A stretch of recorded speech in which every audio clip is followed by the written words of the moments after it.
The Australian colonies are settled and federated into one nation. In 1788, the first fleet of British ships arrived in Australia with 227 convicts.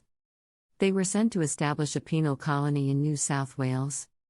The colony was inhabited by Indigenous Australians who had lived there for over 50,000 years. The first settlers faced violence from the Indigenous population and struggled to survive on the land. The British government wanted to use Australia as a place for their prisoners, because they believed that it was too far away for them to escape back home. In 1824, Van Diemen's Land, now Tasmania, became a separate colony because it was easier to control than New South Wales. In 1829, free settlers were allowed into New South Wales and more people moved there. In 1834, transportation was abolished, but in the same year it was brought back. By 1850, there were almost 300,000 inhabitants and this number grew to 1.5 million by 1900. The Australian colonies federated into one country as Australia became a sovereign nation-state while still retaining British laws and institutions.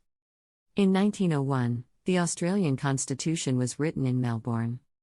The first and most famous Australians were the Indigenous people, who had lived there for thousands of years before the European invasion.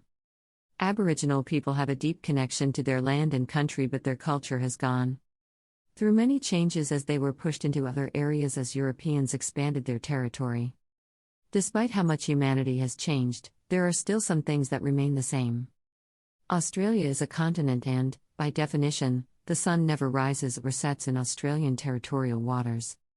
Australia was a British colony until it became a sovereign nation-state on January 1, 1901. Aboriginal people have a rich culture that honors the land and its natural resources, which are an important part of their economy. Roughly 315 million people call Australia home, an increase of 1.7% in the last 10 years alone, and there are more than 300 languages spoken in Australia.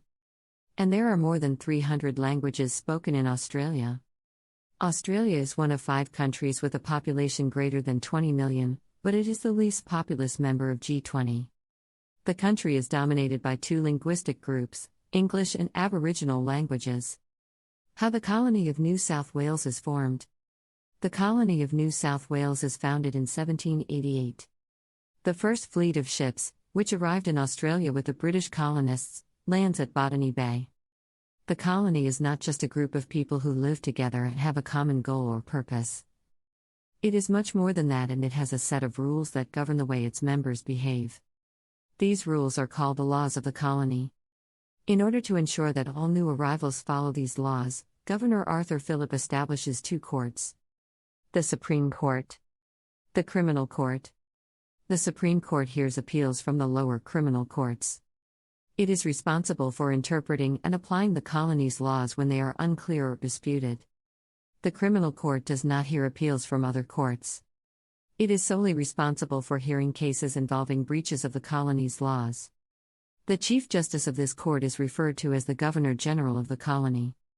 The Governor-General must have the power to pardon or commute a sentence. The first court in Australia is called the Supreme Court. It hears appeals from lower courts and interprets unclear laws. The lower criminal court is called the Criminal Court. It doesn't hear appeals from other courts and is solely responsible for hearing cases involving breaches of law. A truer sentence has never been spoken. The words quintessentially Australian have never been spoken. The Criminal Court is the only court that has jurisdiction over breaches of law. And the judiciary of that court is called the bench. The word the bench has never been spoken. A few dictionaries, such as the Macquarie Dictionary, define quintessentially Australian as meaning typical of or quintessentially typical of Australia. Quintessentially Australian is a word invented by the Australian Broadcasting Corporation in a series of articles in its program, The New Inventors, with the aim to encourage Australians to innovate. The term has since become widely used colloquially. The word quintessential means utterly perfect and incomparable. The quintessential Australian looks like this: blonde, blue-eyed, tanned, healthy and fit. A quintessential Australian is free-spirited and adventurous. The quintessential Australia is also a nation committed to freedom, democracy, egalitarianism and the rule of law. Australians seem to have found the term quintessentially Australian not too difficult to adopt into their vocabulary. The way in which they have done this is by using it as an adjective that describes anything Australian.